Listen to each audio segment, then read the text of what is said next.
Yes, when we go out to the other coast of the United States and we find a Michael Snyder person ready and willing to tell us all the movies he had to go see this week. Hello, Michael. Hey, Alex, and greetings to all of you out there in listening land. Yeah, we've got some films from this week that we want to get to. We may touch on some stuff we missed last week, give you a little preview of the holiday week in movies, because I think we're going to take next week off. But let's get to it with Ready or Not, which is a sly mix of horror, comedy, and yes, a little social commentary. And it is fun as a lovely bride from modest means is marrying into a wealthy and arrogant old money family that made their fortune by selling various popular games. And these people are clannish to a fault.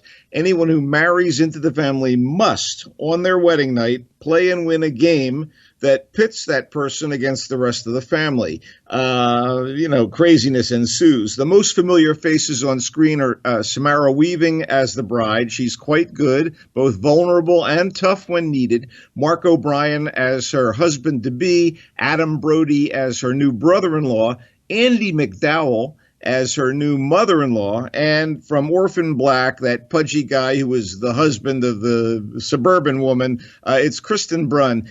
He's pretty damned funny as a greedy person who married into the family some years back. I got a real kick out of Ready or Not, which could have been cheesy or stupid, but it is instead, it's tense, it's funny, it's clever, and it's very satisfying. As directed by the team of Matt Bettinelli Open and Tyler Gillette, this game is a winner, and I think a great date movie for genre fans. So yeah, big thumbs up for Ready or Not. First we had Olympus Has Fallen, then London Has Fallen, and now we have the third installment in the, Fallen action series starring Gerard Butler as a resourceful, indestructible Secret Service agent assigned to the President of the U.S. Angel Has Fallen, and it's a workmanlike but unmemorable swan song, and one would hope it's the last movie in the series. If it's not, the next one should be titled I've Fallen and I Can't Get Up.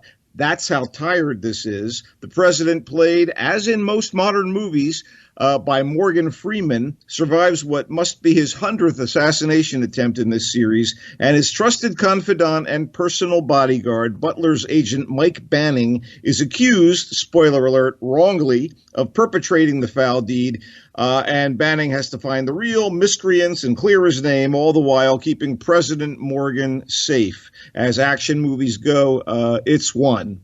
Compared to the hilarity and hysteria of Hobbs and Shaw, another late entry in a franchise, this is Phelan, not Fallen.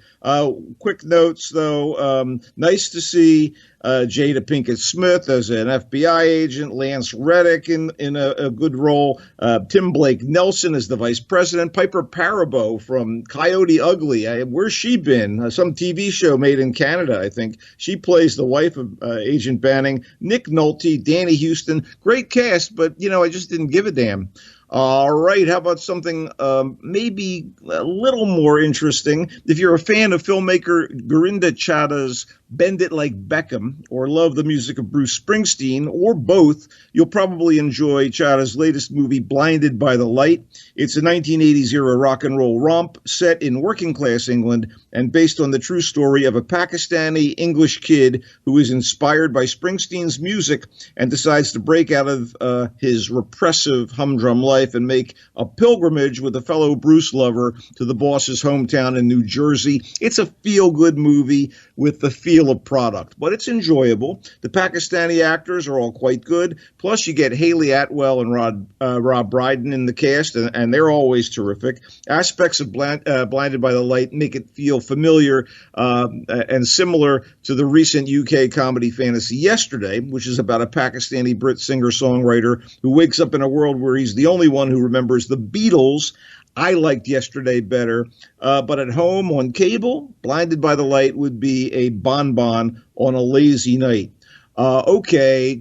Disappointment Department. Where'd You Go, Bernadette stars Kate Blanchett as basically a mean-spirited woman who was a renowned architect until she retreated into the domestic life and lost her artistic drive. It's an adaptation of the novel Where'd You Go, Bernadette? And it also features Billy Crudup, Judy Greer, and Kristen Wiig in pretty solid work. Blanchett is terrific as Bernadette.